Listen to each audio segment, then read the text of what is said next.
Pillangovi, a story by the great Sri Adivi Bapiraju Garu and rendered into English by yours sincerely, that is Gopalam K.B.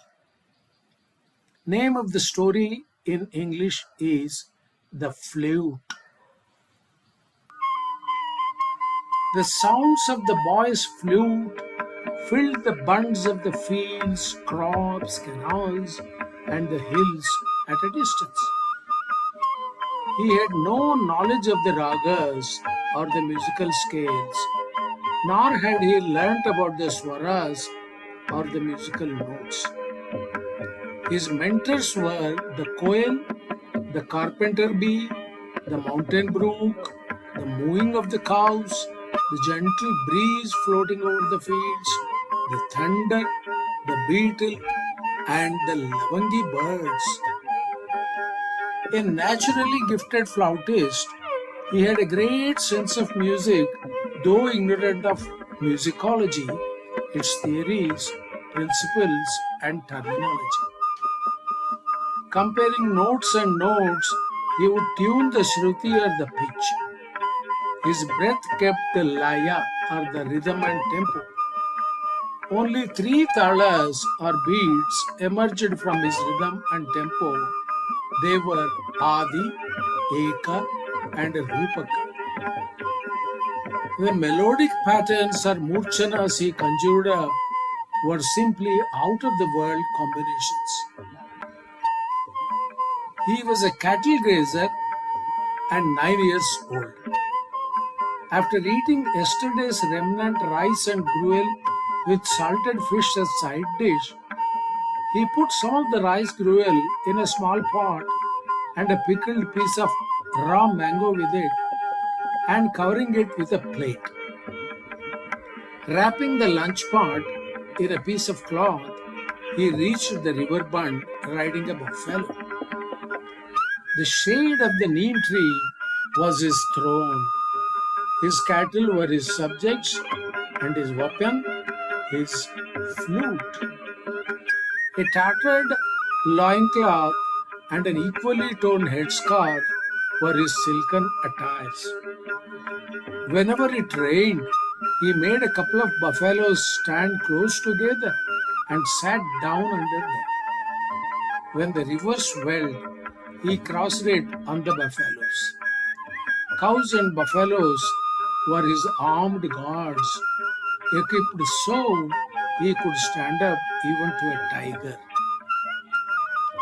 Once he reached the grazing field, he bade them go on their own and settled himself under the tree, playing and singing.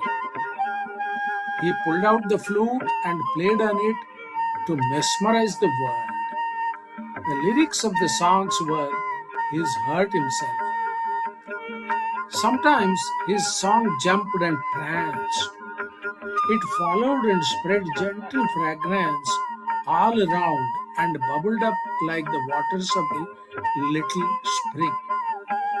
Sometimes his song looked at the world and wondered, that is, paled or shivered.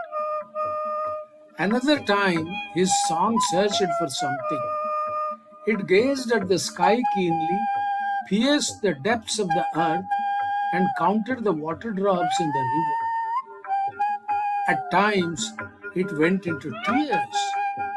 It curled with some unknown fear, sulked with hunger, and took on the form of the entire gamut of human suffering and wept. Yet another time, the song assumed the all-knowing lotus yogic posture and offered grass flowers in supplication. Also, it probed the depths like a fish in the water. Kissing the flute with his lips, the boy turned into one who lost cognizance of his own handiwork.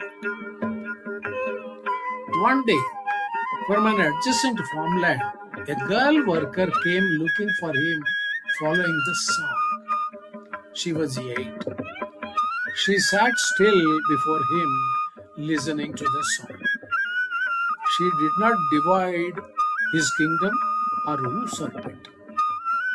She became one with his kingdom, with his song, and with him. She would come every day by his song time and sit there before him. The tattered cloth on her midriff did not cover her nakedness completely. She had a pair of bangles on her arm and two aluminum anklets on her legs. If the boy's face was the image of the sun, her face was the lotus in the side-by pond. One day, when he played in the flute, the whole world listened to it under a spell, and the girl turned into that very song. In the meantime, some monstrous bird hovered in the sky with an earth-shattering sound. Stunned with the sound, the boy stopped playing and felt at once feared and fell to the ground. The girl flew to his side. Shivering and wailing, she embraced him. The demon bird flew away. After a while, the two naive kids got up and surveyed around with their bleary eyes. His cows and buffaloes grazed as usual. Flowers were in bloom. The neem tree stood outspread just as before. The brook flowed on gurgling. He mustered up courage to pick up the flute and once again harmonized the three sacred notes into a cadence that questioned this universe. The girl continued to cling to him. Far away in Europe, there was a war raging. Japan let itself loose on Pearl Harbor. The boy came out of the impact, matching the pitch of the daily visitor demon birds. He played a new combination to which the girl listened, smiling and captivated.